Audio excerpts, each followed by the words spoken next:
복되신 성모님의 선종과 성모 승천에 대한 고찰과 설명. 마리아 발도르타의 그리스도의 시 제10권에서 성모님께서 말씀하신다. 내 겸손한 마음으로는 나를 위하여 그토록 많은 영광이 하늘에 마련되어 있으리라고 생각할 수가 없었다. 내 생각에는 하느님을 모셨기 때문에 거룩하게 된 내 인간 육체가 부패를 겪지 않으리라는 확신 같은 것은 있었다.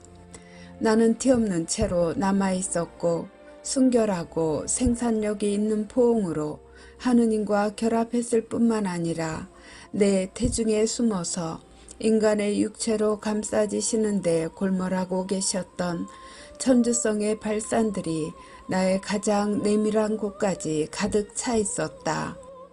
그러나 다정하시고 영원하신 아버지께서는 당신의 여종을 위하여 내가 내 아들의 손길을 다시 느끼고 그의 포옹과 입맞춤을 다시 받고 내 두 귀로 그의 목소리를 다시 듣고 내 두 눈으로 그의 얼굴을 보는 기쁨을 마련해 주셨다. 그러한 일들이 나에게 허락될 것이라고 생각할 수 없었고 또 그것을 바라지도 않았었다. 지복이 그저 내 영혼에 주어지는 것만으로도 충분했을 것이다.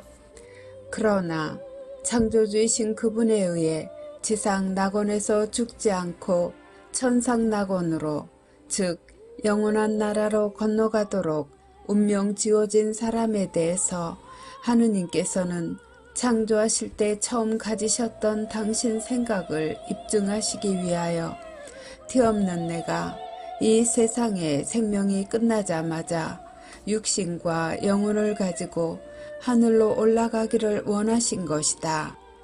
나는 하느님께서 사람을 위하여 생각하셨고 원하셨던 것의 확실한 증인이다.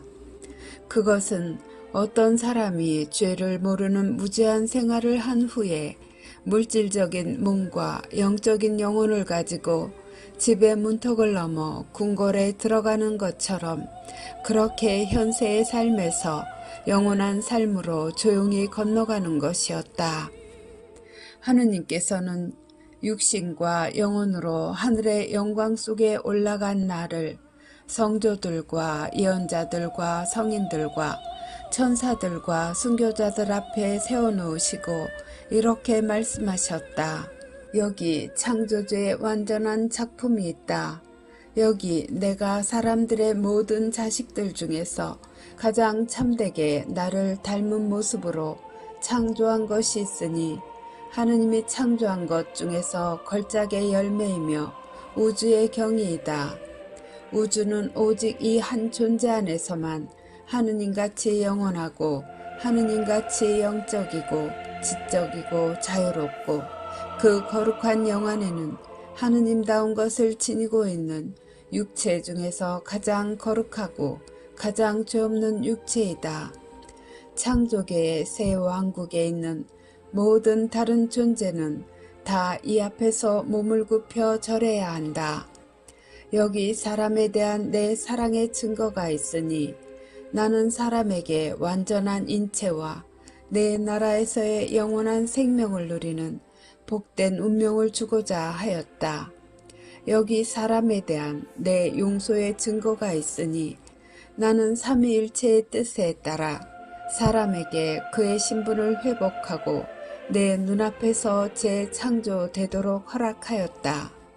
이 사람은 신비로운 시금석이고 사람과 하느님을 결합시키는 연결고리이며 시간을 최초의 때로 돌려놓아 하느님인 내 눈에 내가 창조했던 그대로의 하와를 바라보는 기쁨을 주고 이제는 내 말씀의 어머니가 되고 가장 큰 용서의 순교자가 되었기 때문에 한층 더 아름답고 더 거룩하게 된 하와를 바라보는 기쁨을 주는 여인이다.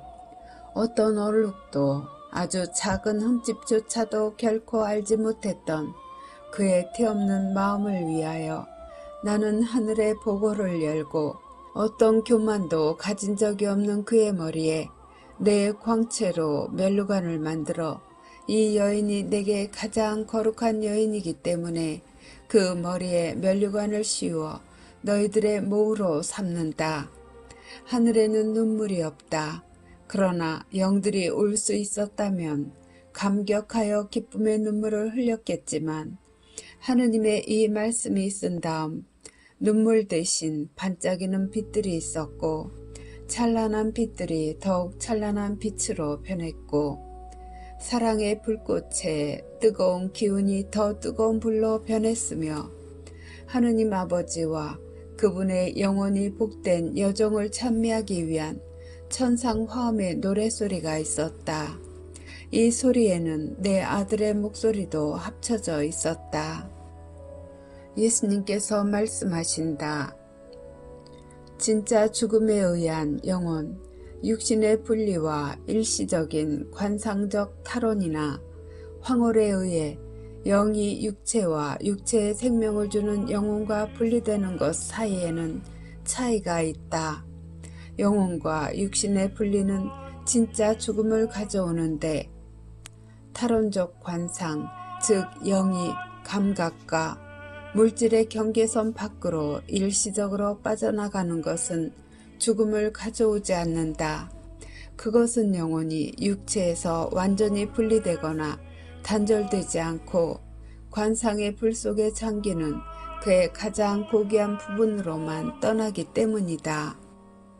참고, 영혼, 즉 소울의 핵인 영, 스피릿을 말한다. 참조 데살로니가 1장 23절. 모든 사람은 살아있는 한 죄로 인하여 죽은 영혼을 가지고 있거나 정의로서 살아있는 영혼을 가지고 있거나 한다. 그러나 하느님을 크게 사랑하는 사람들만이 참된 관상에 이를 수 있다.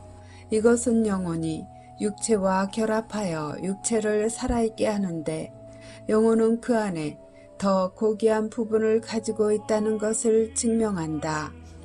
영혼의 더 고귀한 부분이란 영혼의 영혼 또는 영의 영을 말하는 것인데 의인들에게 있어서는 그것이 매우 강하지만 하다못해 냉담이나 소재만이라도 하느님과 그분의 계명을 사랑하지 않게 된 사람들에게는 약해진다. 그렇게 되면 인간이 도달한 완덕의 정도에 따라 다르겠지만 하느님과 그분의 영원한 진리들을 관상하고 알 수 있는 능력이 없어져 버린다. 인간이 하느님을 사랑하면 사랑할수록 그리고 모든 힘과 모든 능력을 다하여 하느님을 섬기면 섬길수록 영혼의 가장 고귀한 부분은 영원한 진리들을 알고 관상하고 통달할 수 있는 능력이 더 많아진다. 이성적인 영혼을 부여받은 사람은 하나의 공간인데 하느님께서는 그것을 당신 자신으로 채우신다.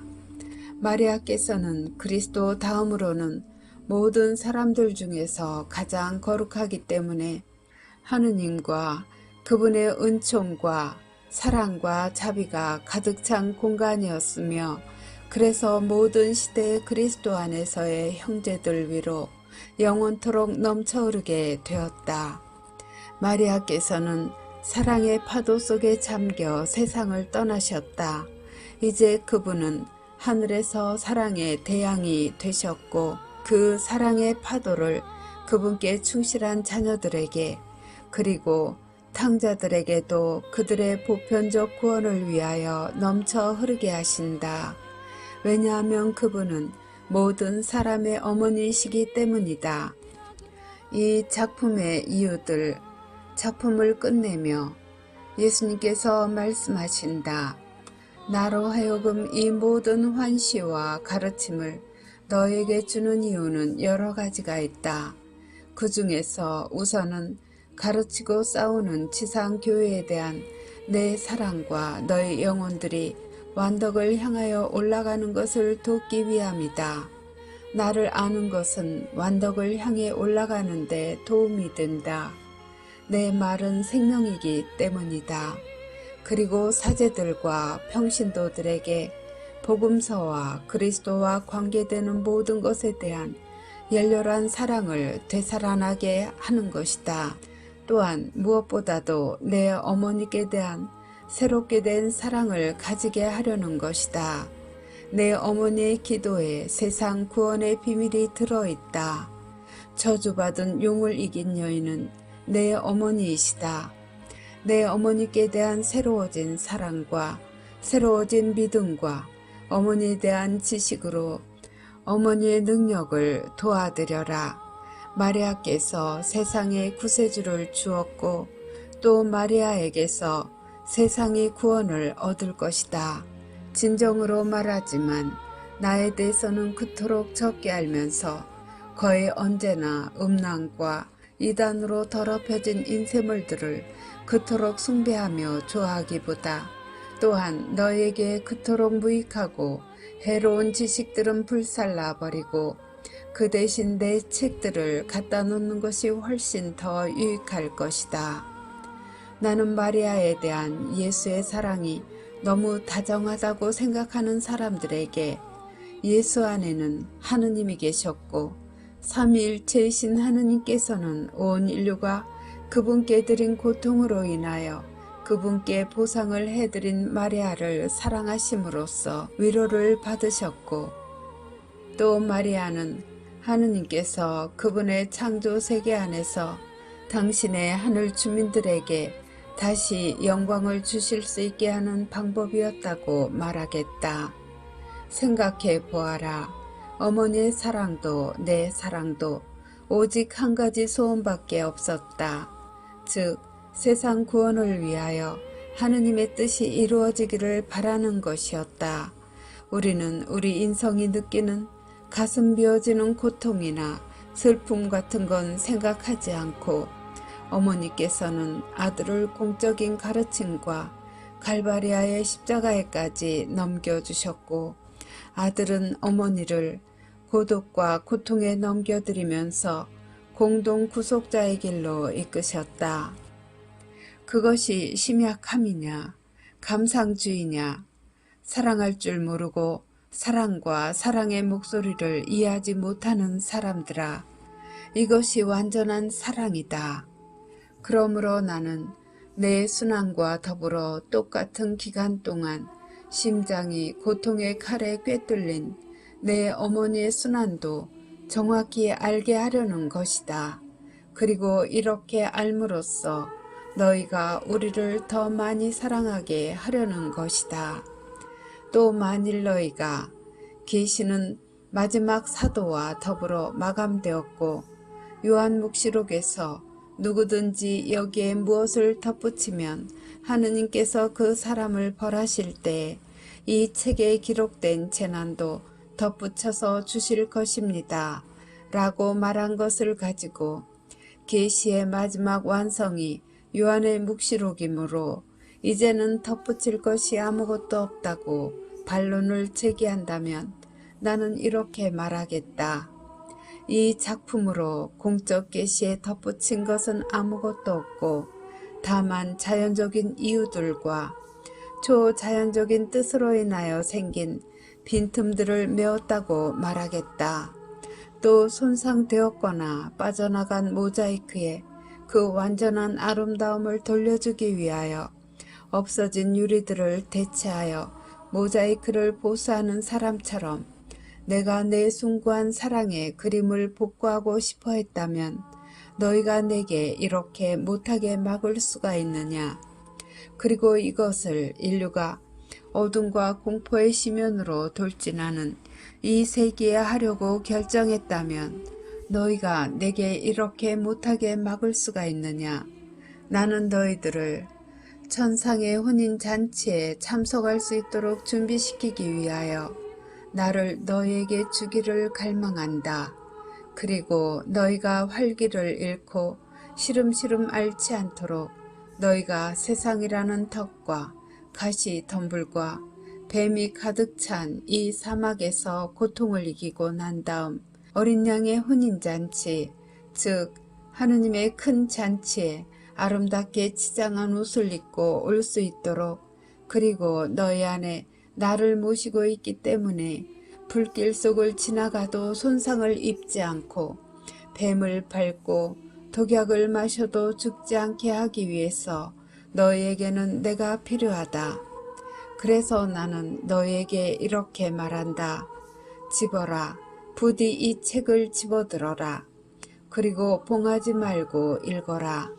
그리고 그 때가 가까웠으니 다른 사람들에게도 읽게 하여라. 그리고 거룩한 사람은 더 거룩하게 되어라.